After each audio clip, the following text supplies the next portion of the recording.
Okay, so this was just kind of seriously random. I put this new commutator in here so that when it goes past this one light, it turns on this transistor. I bypassed this light, and but it was just, I just stuck it on here. It's just random. So then I turn on the battery and check it out. It's just already running.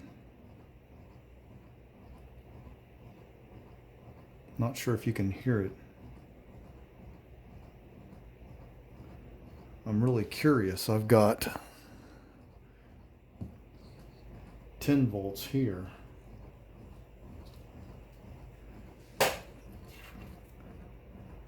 Oh, wait a minute.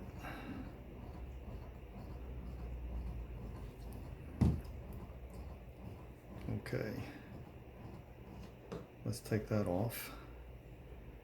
Let's put our 10 volts on and see what blows up.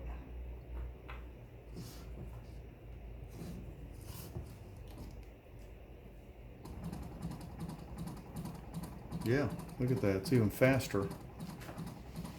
Of course, we already know that the RPM is a function of voltage. So the more voltage we apply, the higher RPM we should achieve. Chugging away. That is so bizarre.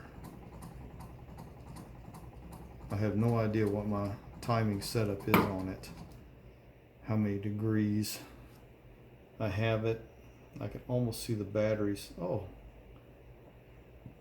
have it almost set up exactly where my original holes in the rotors are. So it was a total coincidence. Look at that. It just happened to be on the right spot when I plugged it in.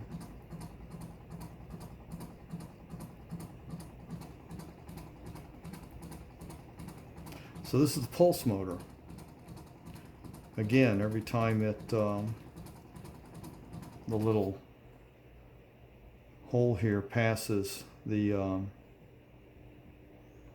IR, the infrared emitter and detector on the other side,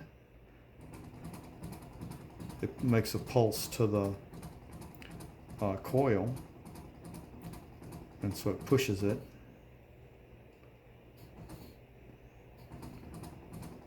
And it pushes it enough that it's able to get to the next hole and get the next pulse. Well, that's what that is. Good grief. I thought it was that vibration. Is it pulsing? It's like a little one-cylinder engine. Chugga, chugga, chugga, chugga, chugga. Can you see it vibrating in my hand there? So every time it hits that pulse. You see it, how it jerks?